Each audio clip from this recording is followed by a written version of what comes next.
to say good day to you this day of your time. How are you all?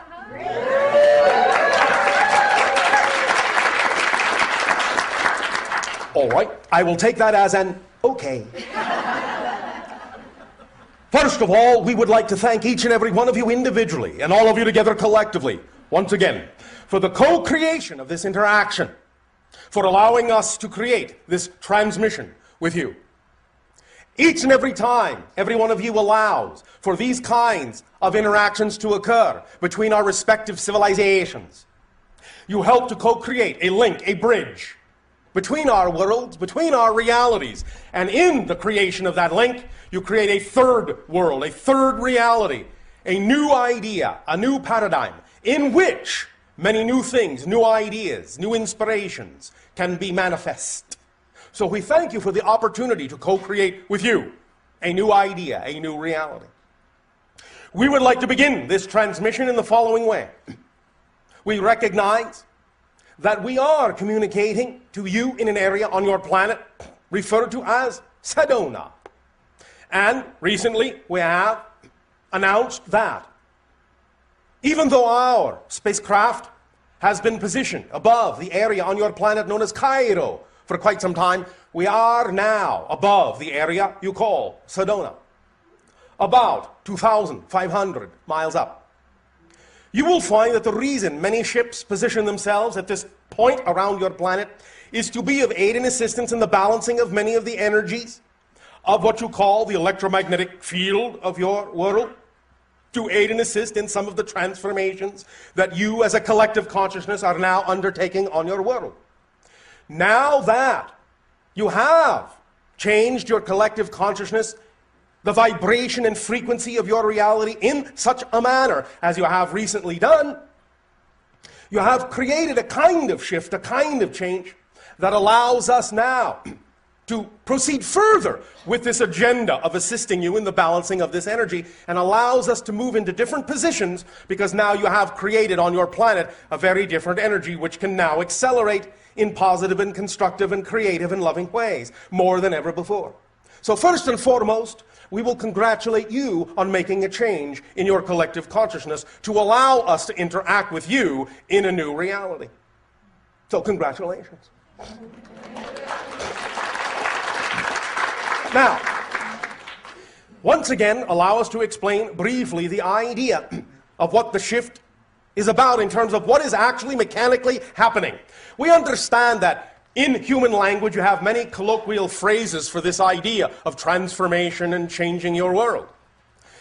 And that is all well and good, and you can refer to this idea in any way, shape, or form you so desire. It doesn't matter. The effect is the same. But the idea is that we would like to take a moment to explain to you mechanically, physiologically, what is happening. Because sometimes when you understand the actual mechanism that you are employing in the change, it helps you make further changes, more profound changes, and have a more profound understanding of what kind of changes can be made.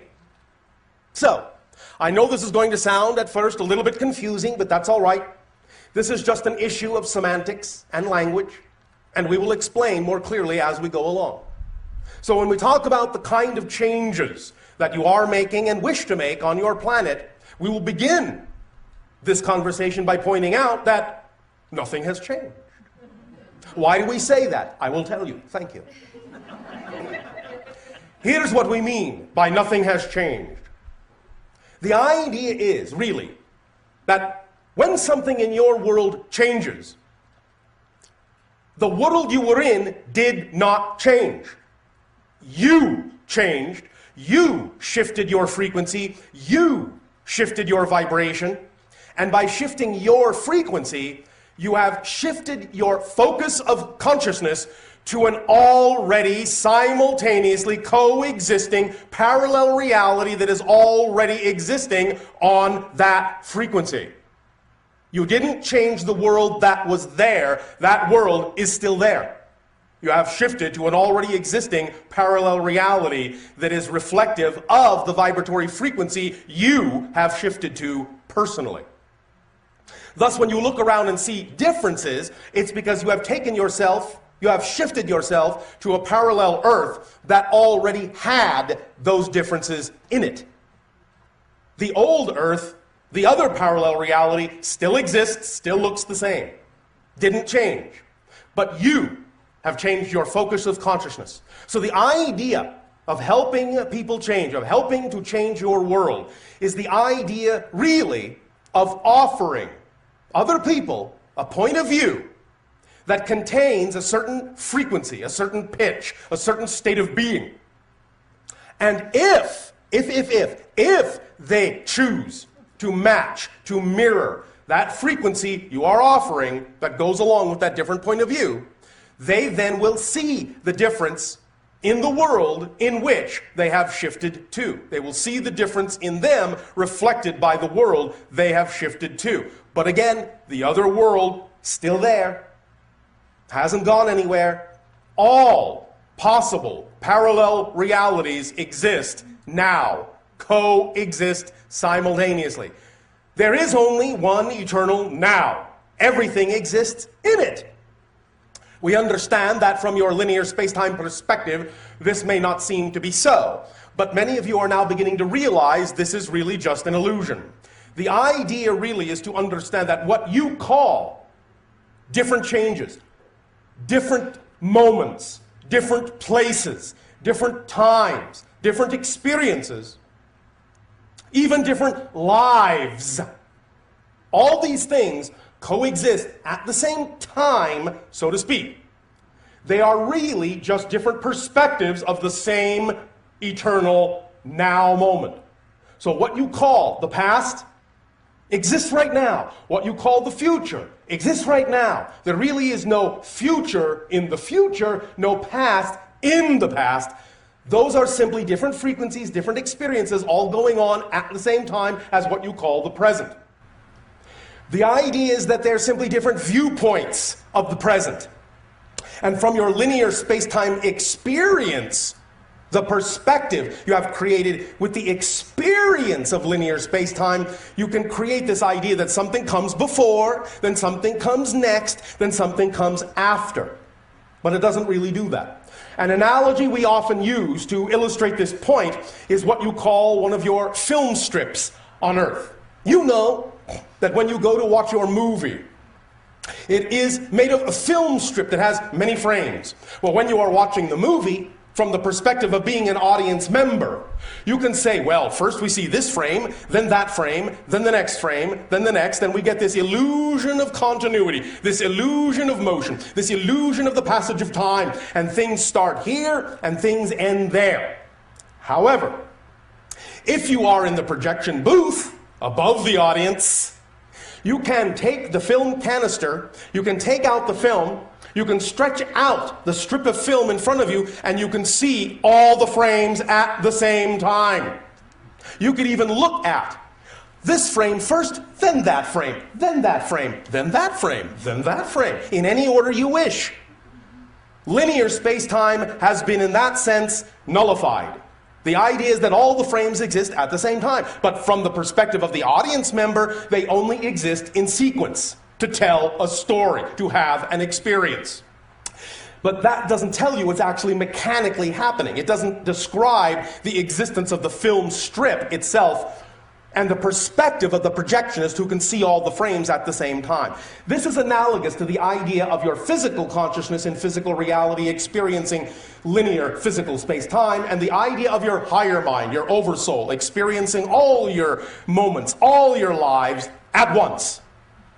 And the idea thus then is the reason you can connect to other lives, other experiences, is because they all exist at the same time. So you can simply cross-connect, shift your vibration.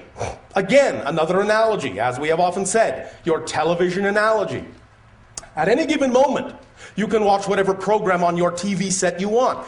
This does not mean there are not other programs available, but you only get the program you are tuned to at any given moment. But when you change the channel, when you shift your frequency, you get another program. Doesn't mean the program you were watching is no longer there. They all exist at the same time, but you only perceive whatever is the vibration you are tuned to within yourself. And when you change that frequency, you get different input. You get a different experience. It's as simple as that. This really is simple physics. It's really no more complicated an issue than that. And because it all exists at the same time as all the programs at any given moment do on your television set, that's why you can switch back and forth. That's why you can know things from other lives. You may think it is a memory, and in a sense, again, colloquially, you could call it a memory of a past life, or even a memory, or if you wish, a precognition of a future life. But remember, memory is created in the present. It doesn't actually come from the past. When you have a memory, you're having it now. So you're creating it from the now. In fact, because everything actually exists now, not only do you create the experience or illusion of the future from now, you also create the illusion of the experience of the past from now. And that means that when you change your now, not only have you changed your so-called future, you've actually changed your history. Literally. Now, knowing this means you can work very powerful miracles. I will give you an example. When you see someone on your planet exhibiting a certain, shall we say, habit, the idea is that sometimes you will see that they struggle to overcome this over a long period of time, but sometimes you will notice that someone can simply arrive at a moment in their lives where they recognize that that's simply not something they wish to do anymore. And no matter how addictive that habit may seem, many of you have actually witnessed people or heard of people on your planet saying, "No more, that's it," what you call on your planet cold turkey. And the idea is that they do not seem to struggle with it from that point forward. It's as if they never had the habit. I'm telling you that when they change their reality that strongly, the truth is, the reason they don't exhibit any urge any longer is because they never have had the habit. Because when you become a new person, literally, you become a new person when you change your frequency every moment, and when you become a new person that has a definition that you do not now have that addiction, do not now have that habit. You actually alter all the other connections. You shift yourself to a reality where you never did. And thus that's why it is not a struggle, not an effort. No longer must you fight to overcome the habit. It simply never existed, so you're having no experience of it now. You can use your reality this way. All it takes is recalibrating your focus to understand that this is how reality is structured. And when you begin to understand this structure, the nature of physical existence in this context, you can evoke and create and manifest very powerful change. Now, I will tell you a secret about yourselves. You are all of you already, without exception, yes, without exception, Yes. Not even you, already as powerful a manifester as you will ever be. You will never be a more powerful manifester than you are now. What you will refine is your understanding of what you are manifesting. You will never manifest more powerfully than you do, because you already manifest instantaneously. If you didn't, you wouldn't be having an experiential reality of any kind. To have an experiential reality, you must be manifesting it. You must be attracting it. You must be creating it. So look around. You're having a reality. Yes? Yes. So you are manifesting. The secret is, why are you manifesting what you're manifesting? Not how do I manifest better. You can't manifest any better. You're perfect manifestors. You are made in the image of the ultimate manifester, creation itself. You are perfect manifestors. So please, please, please, we would suggest, strongly suggest, we're not telling you what to do. You don't have to listen to us. You don't have to believe us. But we would strongly suggest you don't spend time wondering how to become a better manifester. You're already a perfect manifester. What you need to do to see that you are a perfect manifester is focus on how you are manifesting, or why you are manifesting what it is you are manifesting. And as you change the definition of what you're manifesting, you will see more clearly and more obviously every moment of every day that you are a perfect instantaneous manifestor. And now you have gotten a handle on the mechanism underlying the reasons why you are experiencing what you are experiencing. And all of this comes down to belief, definition. Again, this is physics. Your personality, your physical mind, is basically an artificial construct composed of beliefs, emotions, and thought pattern actions. When you have beliefs that are out of alignment with your true self, you cannot help but have emotions that are also out of alignment with your true self. And you cannot help but have thoughts and actions that are out of alignment with your true self. But when you have beliefs that are in alignment with your true self, likewise, emotion follows, thoughts follow, actions follow, and it all works in harmony. So the idea is not to work on becoming a better manifestor, but becoming a clearer manifestor in the sense of knowing what you're manifesting by knowing what you believe to be true. Because it all stems from belief. Your entire physical reality experience stems first and foremost from what you believe to be true. You cannot even have an emotional response if you don't have a belief first. So when you have an emotion, when you have a thought, when you have an action that you don't prefer, always trace it back to what do I have to believe is true in order to feel the way I do. What do I have to believe is true in order to feel the way I do? That's the first question to always ask yourself when you find yourself in a physical reality experience that is out of alignment with what you prefer it to be. What would I have to believe is true in order to feel the way I do in this experience?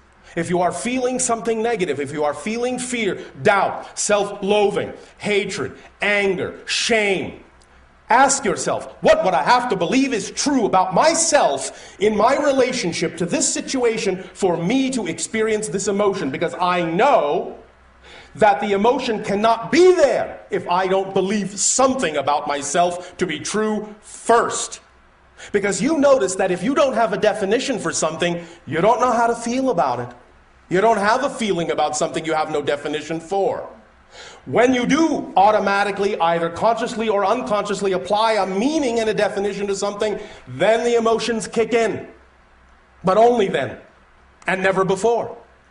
So when you find yourself feeling something, allow yourself to feel it. Don't, in any way, shape, or form, suppress it. But examine and explore why it is there. And the first and foremost reason it is there is because you have a belief. Find out what that belief is. Now, all these things we are talking about here, we can discuss these more in a variety of ways and get clearer and clearer on how to use these mechanisms in a clear and conscious manner so that you can know that all change within yourself is, in fact, instant change. Instant change. And the only way it would seem as if change is not instantaneous is because you are making instantaneous changes that are simply not that different than the change you made before. You see the illusion that is created? If you make an instantaneous change, and in any change, everything does change within you. You shift to an entirely different reality. But if you shift yourself to an entirely different reality that looks almost identical to the last one, you won't really think that anything has changed. You will fool yourself into the illusion of thinking nothing has changed or not much has changed. And that this is a long process and an effort and a struggle. And it takes a long time. Without realizing you have actually changed everything all at once. But it simply looks pretty much the same. Because you have created it to be so with your belief that big change cannot happen quickly. That's the belief that allows you to experience the idea of change happening slowly. But if you understand that every change is a total change, a totally new reality that you've shifted to, then it's an issue of how different you define that reality, and the difference, the degree of difference in your definition of that new reality from the other one is what will allow you to see that the manifestation and the change is instantaneous. Because the only way you can gauge instantaneous change is by having a great degree of difference in the change. If you don't have a great degree of difference in it, you don't think much has changed, even though it has. So again, the idea of describing to you the notion that every change is instantaneous and every change is total, and I mean total, you are a new person in a new reality, in a new universe, literally, take me literally, please take me literally. I am not speaking metaphorically here. Then if you know that that is absolutely, totally different, then you can also begin to understand that it actually can be anything you really prefer it to be, at whatever rate you are comfortable with, and that's usually the big secret, at whatever rate you are comfortable with. Because for many of you, the idea of change is very scary, and you don't really want to change that much, even though you're changing instantaneously, totally. You want to create an experience that says you haven't really changed that. Oh, I don't want to be too different. People will think I'm strange, bizarre, weird, freaky, and all those other wonderful, colorful earth terminologies. Nevertheless, the truth is you change everything instantaneously. It is up to you to decide how much you want to take advantage of that fact. It's up to you. The rate, the pace, the style is up to you. All we are doing is letting you know that's the mechanism that's happening, so you don't have to spend time wondering how to make amazing, large-scale, rapid, instantaneous manifestations. That you're already doing. All you need to do is focus on why you're doing what you're doing, how you're doing it, based on what belief and why, and then you'll get a handle on how to allow yourself to redefine the reality in such a manner as to see whatever degree of change you prefer to see. And that's what it's all about. What idea, what belief is most harmoniously aligned with your true self? Now, we have said, yes, true self, out of alignment, in alignment with true self, true self. What's true self? Here's how you tell what your true self is. Once again, briefly. It is encapsulated in a term that exists on your planet called passion, joy, and excitement. The idea is that vibration, what you feel, that excitement, that physical sensation, is actually the body's translation of the vibratory energy that is your true core inner being. So anytime something in your life contains that degree of excitement, we would again strongly suggest you act on it. Why? Because that's who you are. Because it is most truly you. It is your path. It is your reflection. It is your attractor. It is luring you to more of yourself. That's why things contain that feeling. That's why they reflect that feeling to you. And that's why you can know that if you act on your joy, it will support you because it's your true self. I know. You have many different belief systems on your planet that doubt the ability of your excitement to support you, and we can talk about some of those at length if you wish. Nevertheless, it does have the ability to support you. Why? Because it is you. And it is the part of you that is representative of the part of you that is made in the image of creation. And creation is nothing if not unconditionally supporting and infinite. Abundance, abundance, abundance. We hear this over and over and over and over and over and over again from many humans on your planet. How can I be more abundant? You can't. You can only be abundant in different ways. You are already as abundant as you will ever be. However, if you have a belief that you lack something, then what you have is an abundance of lack. So again, the issue is not, how do I learn to be abundant? The issue is, what am I defining abundance to be? Because you're always abundant in something. Always abundant in something. This is why we prefer to take the charge off the idea of what abundance needs to be represented by. It can be represented by many things, including money on your planet. There is nothing wrong with that. It is a symbol of exchange. It is a valid one, just like any other symbol.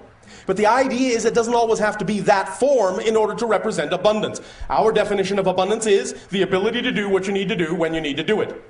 Period. That's it. The ability to do what you need to do when you need to do it. Why do you care how it comes to you as long as you have the ability to do what you need to do when you need to do it? So the idea is to relax the need to relax the insistence that it must come in a certain way, because paradoxically, when you actually insist that abundance can only be represented by one symbol, you actually close all the doors through which abundance could come in other forms. And so you're actually not being abundant at all, in the sense of feeling it or experiencing it in its widest possible format. The idea is that somebody could give you something. That's abundance. You could find something. That's abundance. It's all abundance. Let it come to you in whatever form works best. Let it come along the path of least resistance. For why should it be a struggle? To reflect the idea of the abundance of creation. There is enough. There is enough. There is enough for everyone. If there was not enough of whatever kind of abundance each of you needed to have, if there was not enough for you, believe me, you wouldn't exist. Because the universe, the creation, does not in that context make superfluous mistakes. It does not create more than it's capable of supporting. So if you exist, that means the universe is capable of supporting you, or you wouldn't exist. So why not give yourself the benefit of the doubt? If you exist, there must be enough for you, and it must come in a form that is actually relevant for what represents your highest excitement, your highest preference, because nothing else would make sense. Let this be obvious. Let it be logical. This is what our civilization calls the science of the obvious. If there are a certain number of people that exist on your planet, then there is enough for all, as long as you all allow the abundance to come in the way that actually works for you. Because not everyone needs or wants the same kind of expression of abundance. So the idea is, if you all allow synchronicity to show you what your kind of abundance may be at any given moment, and this doesn't mean you can't have this kind then, and this kind now, and another kind later on. It can change around, but it will change around in such a manner that it will change around in harmony with everyone else's change around. So that if suddenly someone needs this, and you need that, and then later you need this, and they need that, it will change in perfect harmony, in perfect synchronicity. And you will get it when you need it, at exactly the right place, at exactly the right time. Not a moment before, but not a moment later either. The idea is to understand that you don't have to make any of this work. All you have to do is allow it to work, because it already works. It does. It really does. Honest. It does. Again, if it didn't, you wouldn't exist. You would not be supported in your existence at all. Please remember how unconditionally supported you are. You are so unconditionally supported by creation that you are even allowed to believe you are not unconditionally supported. That's how unconditionally supported you are. So take it at face value. If you actually have been given the ability to believe that you are worthless, that you are unsupported, that you are nothing, and yet you still exist, what you are being given is a demonstration that the universe is absolutely willing to unconditionally support anything you say is true about yourself. So if it's willing to support you when you say, I'm worth nothing, I am hateful, I am a bad person, I am worthless, if it's willing to support you there, it is certainly willing to support you when you say, I am creative, I am loving, I deserve. There is absolutely no difference in the eyes of creation, no contradiction whatsoever. And when you decide which one is true for you, there is nothing in existence that will contradict you. It will simply reflect whatever you have said is true about you at that moment. Because that's what it means to be made in the image of creation. That you decide. You have your free will to decide who and what you are, and that reflection is given to you through your passion, your joy, your love, your excitement. It's as simple as that if you want it to be. Of course, if you enjoy complication, by all means, please do so. Because I don't want to take away your fun. And if you feel like struggling, if you feel like making an effort out of it, by all means do so, because that's valid too. That's the point. It's all valid. And when it becomes all valid, when you do not judge this as being less than that, then paradoxically you will actually get what you prefer more often, because you are not focused on trying not to get that. The idea is that when every choice is equal, then it is easy to choose what you prefer. But if you are afraid of certain choices and devalue them, then you're actually devaluing a part of creation, and you will only get the reflection that you are devaluing a part of yourself.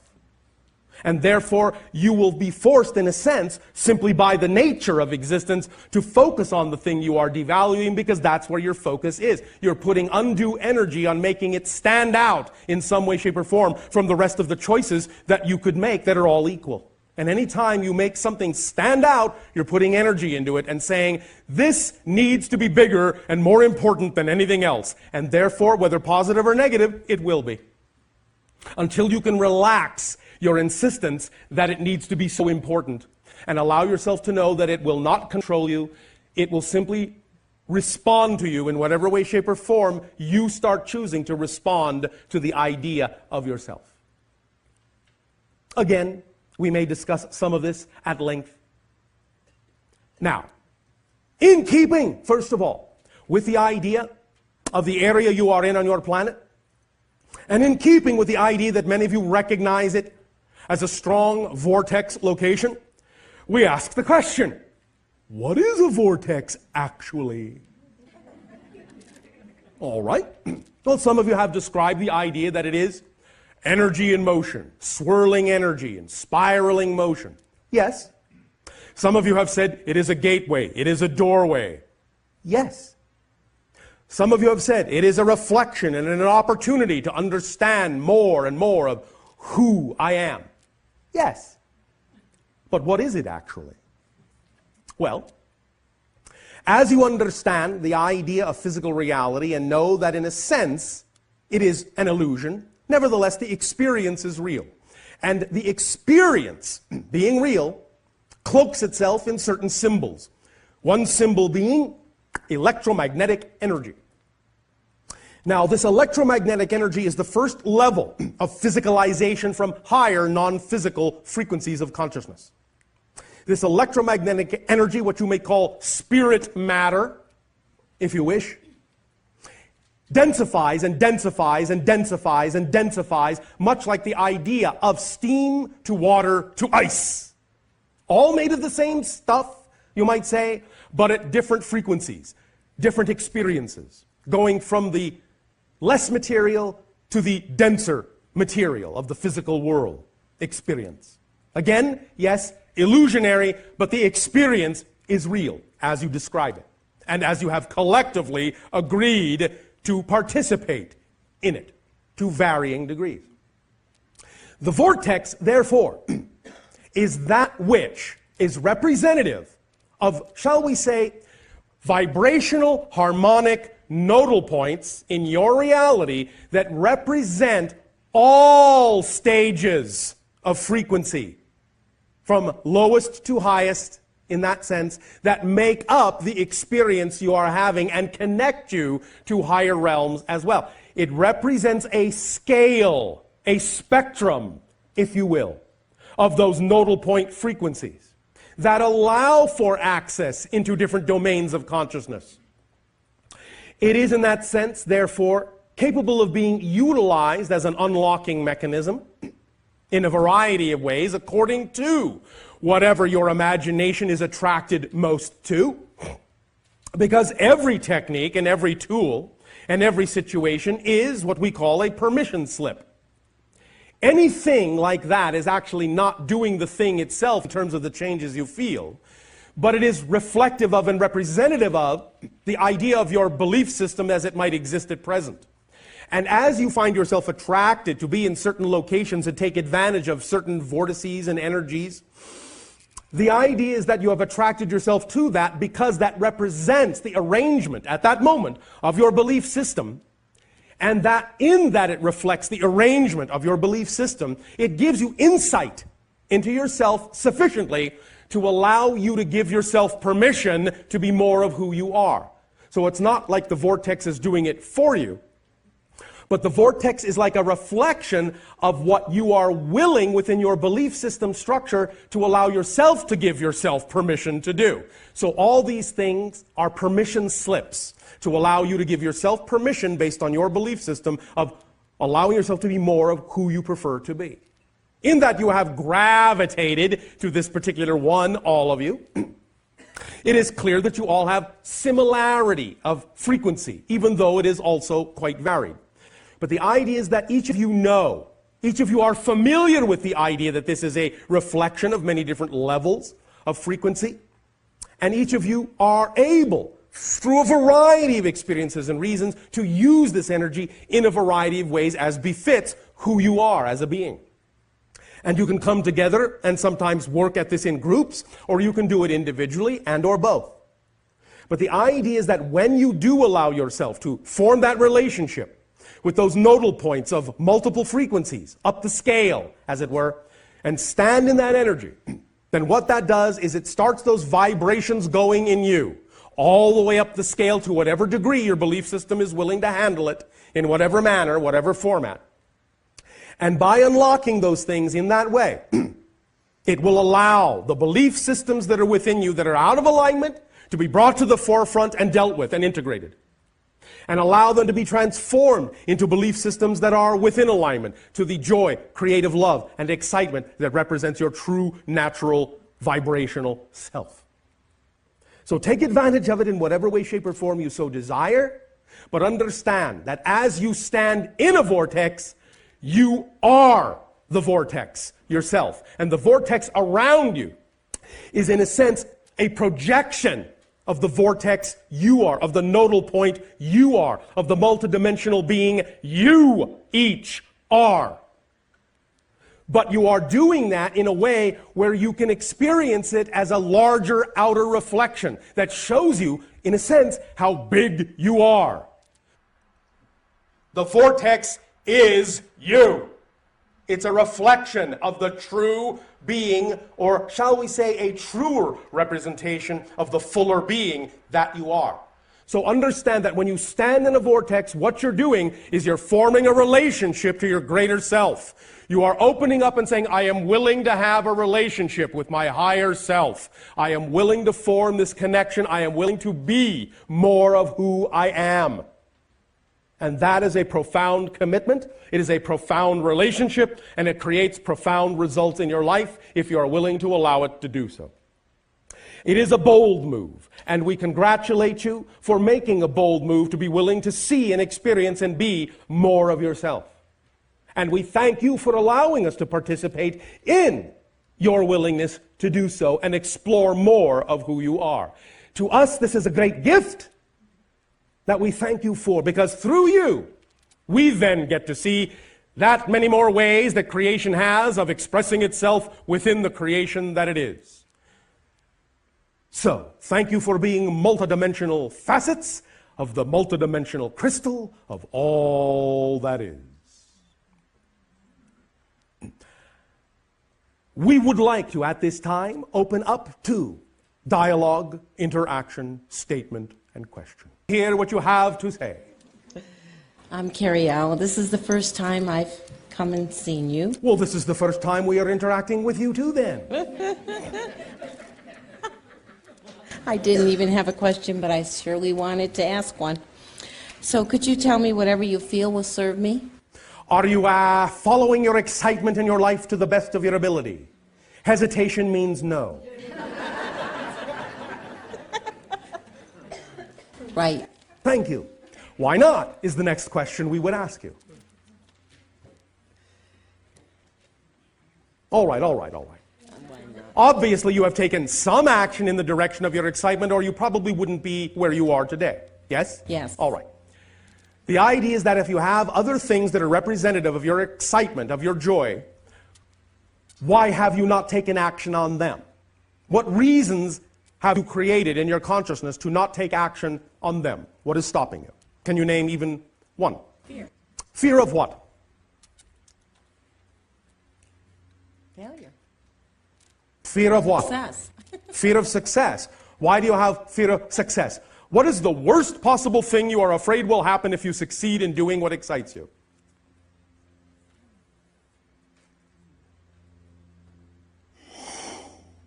Finally be happy. Why are you afraid of finally being happy? It's never happened before. So, are you simply saying you are afraid of the unknown? And happiness is part of the unknown, so you're afraid of it? Is that what you are saying? Or are you playing a little game with yourself in your head? Trying to figure myself out. Figure yourself out. Well, again, one of the easiest ways to figure yourself up is to use the momentum of following your excitement, because when you act on your excitement to the best of your ability, every moment that you are willing to, it is a complete kit, a complete mechanism, and it will bring to your attention anything you need to look at and integrate. So if you want to figure yourself out, the easiest way to do so is to follow the path of your excitement, because that's who you are. Now, when we talk about the idea of acting on your excitement, it doesn't mean it has to be a lifelong project, a overarching career. When we say act on your excitement to the best of your ability every moment, you can start small, as you say. The idea is, again, simply to activate the mechanism. And the mechanism is easily activated by simply at any given moment looking around and recognizing that at every moment you have a number of options available to you to act on. Whichever one contains the highest degree of excitement, that you have the highest degree of ability to act on with integrity, act on it. Take it as far as you can till you can take it no further. When you can take it no further, stop, look around, say, out of all the options available to me now, which one has the highest degree of excitement that I have the highest degree of ability to take action on? Act on it. When you can take it no further, do it again. When you can take it no further, do it again. When you can take it no further, do it again, and keep on doing that. When you keep on doing that, the situations that you will attract to yourself that contain excitement will grow bigger and bigger and bigger and bigger and bigger, and pretty soon you won't be able to stop yourself for how much fun you're having and how much support you're getting. So you can start small, but the idea is you must start. You must take action, because you are experiencing yourselves as physical beings. It's all well and good to imagine excitement. It's all well and good to dream about excitement. But if you don't actually act on it, take action on it, you're not actually reflecting to creation that you're committed to your excitement. Thus, there can really be no reflection, because you haven't grounded it in physical reality by taking a physical action with respect to it. But when you do, it's like completing a circuit, and the energy can flow. And when the energy starts flowing, it will keep flowing if you keep walking, if you keep acting, if you keep allowing yourself to take the next step. So you can start small, and it will grow. Does that sound exciting, or is that scary too? No, that sounds exciting. Does that help the Yes. situation? Yes, Does it make it easier? Yes. All right. Is that exciting? Yes. That it makes it easier? Do you feel that you're a little bit, even just a little bit more excited about being ecstatically happy? Yes. Are you sure? I don't want to force it on you, because I know some humans just love misery. That's what makes them happy. So if misery is your happiness, I don't want to take that away. But if happiness is your happiness, you can have that too if you want. And if you have a fear that if you attain ecstatic happiness, that somehow you might then lose it, well, that's all right for you to have that fear. The idea then, as I said, is it points out exactly what I was describing. It brought to your attention that you have a belief, and then you can deal with it and change it.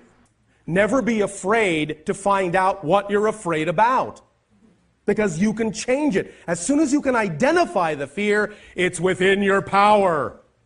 The only way that you feel powerless is when you can not identify what you're afraid of. But when you know what the belief is that you've attached to the situation and why you believe you need to be afraid, then upon identification, you have something to work with. And because you are already a perfect manifestor, you will be able to work with it. Unless, of course, you have another belief that says you can't. And then if that comes up, you can find out why you have that belief and work with that one. And keep doing it until you reach the core belief. And when you reach the core belief, then all other beliefs that are attached to it, once you change the core belief, will fall apart like a house of cards. And you will see yourself as transparent And you will understand that you do not need to hold on to beliefs that are out of alignment with your truth because they don't belong to you. They were probably given to you by someone else. And you can stop carrying them around because that kind of baggage is heavy. Beliefs that don't belong to you are heavy. The beliefs that are yours make you feel light. That's how you tell the difference. Make sense? Yes. Is this making the idea of happiness seem a little bit more exciting? Yes. Well, thank you. Thank you.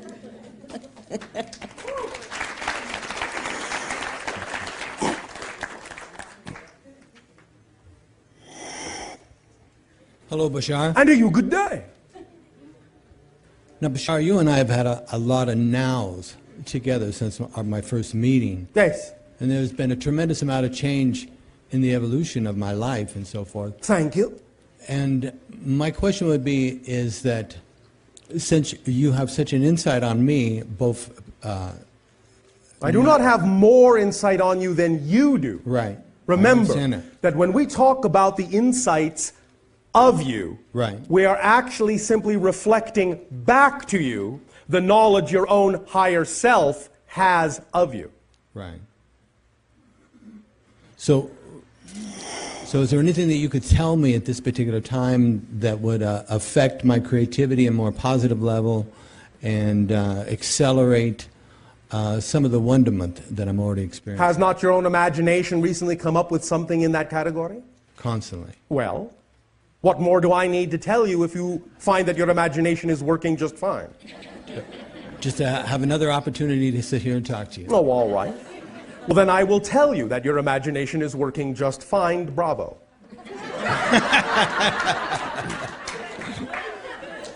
Does that help? That does help. Thank you so much. Thank you. All right.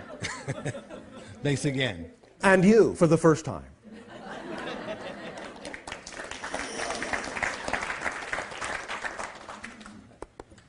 Hail to you, Bashar. And to you, good day. This is EA. Hello. Hello. I am the extraordinarily... Oh, one moment. Okay.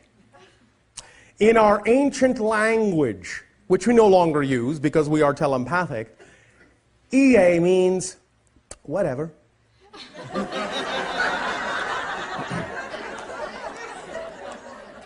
Really, more precisely, it means it could go any way at all.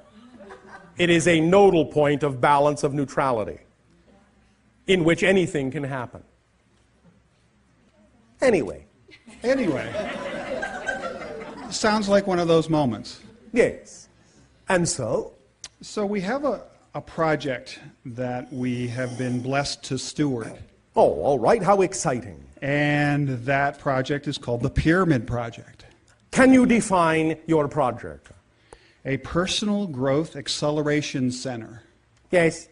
That is franchisable around the world. Franchisable. Sustainable in a financial way as well as a... As all excitement is. Indeed. Yes, indeed.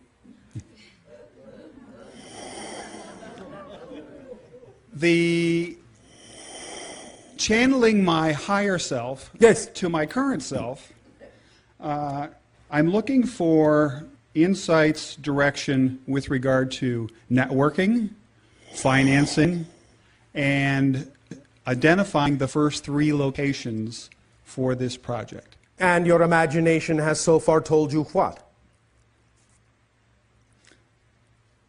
Billionaires. All right. Are you going to go have a chat with some of them? I've sent them emails.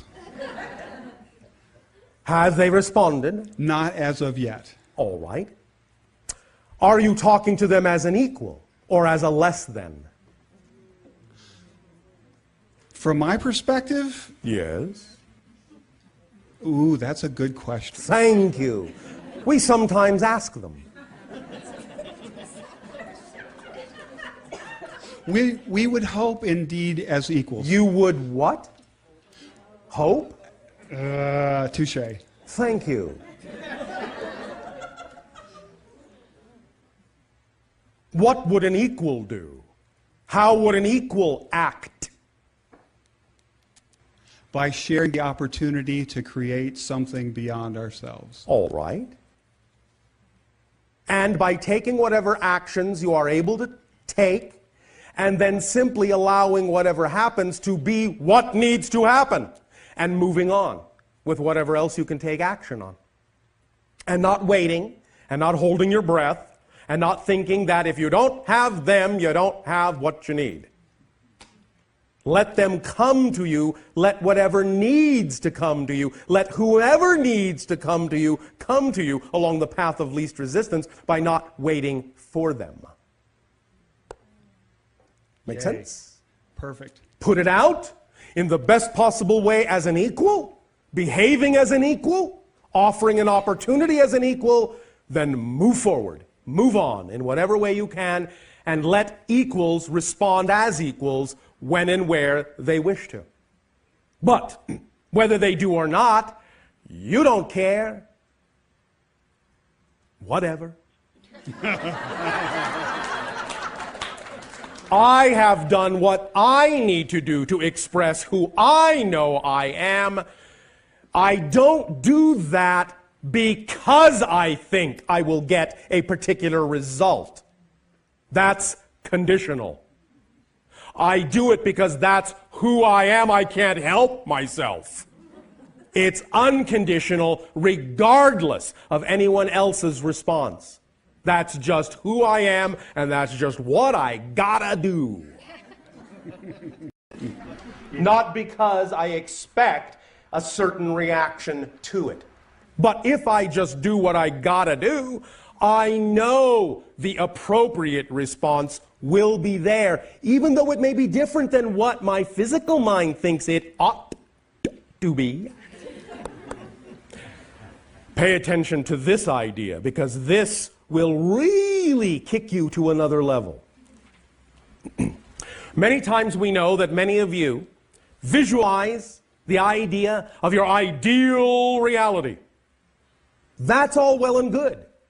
But many of you are under the misguided assumption that that picture in your mind of the ideal reality is as good as it can get. From the higher mind's perspective, that's just the beginning. So why insist that the reality has to manifest only to the best that your physical mind can picture it, when in fact that is just the starting point for the higher mind, and let the higher mind bring you something even better than you could possibly have imagined. Yes. You can use that as a template, as a starting point, but don't insist that that picture in your physical mind is as good as it can possibly be, because it's not. And the idea also is to understand that the physical mind is not designed to know how something is going to happen. It's only designed to know how something is happening and has happened. It doesn't have the ability to know how something is going to happen. The higher mind does that job. So all the physical mind has to do is say, this is what I believe is representative of the vibration of my true self. This is my preference as a state of being. Even though you have a representational picture, that's just a template. It's just a symbol to let the higher mind know you're in the proper state of being to receive whatever the higher mind will then attract to you, however it needs to, without you thinking you have to know how and trying to make it happen. Because when you try to make it happen the way the physical mind thinks it needs to happen, that's when the higher mind crosses its arms, taps its foot, and waits for you to get done doing a job you're not supposed to do. And let it do its job. Say, this is representative of the state of being. Just be in the state of being, and then allow the higher mind to bring it to you in whatever way, shape, or form it knows is best for you at that moment. Make sense? Yes.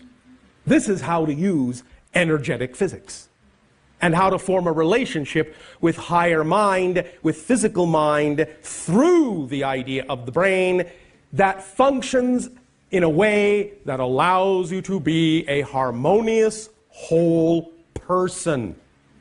Because to be a whole person, you have to have physical mind and higher mind working in tandem in harmony.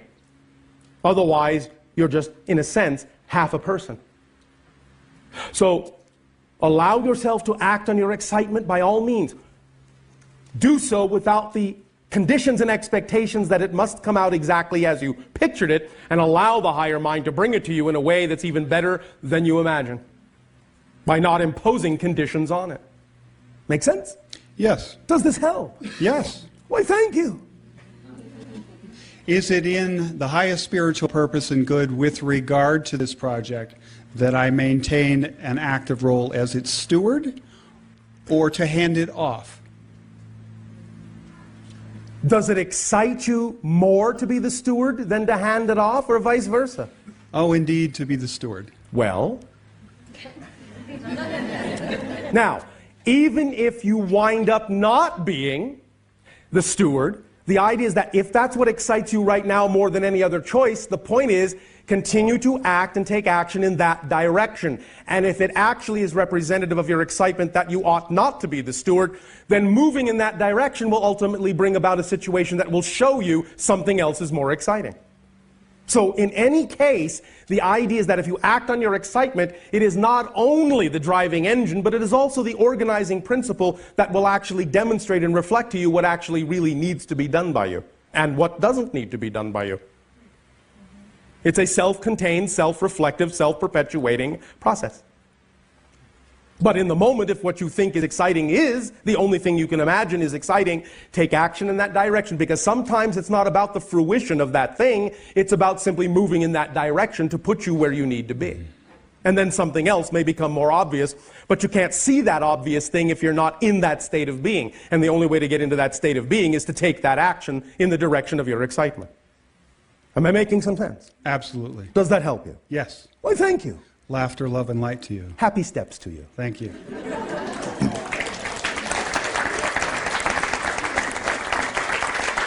Or whatever.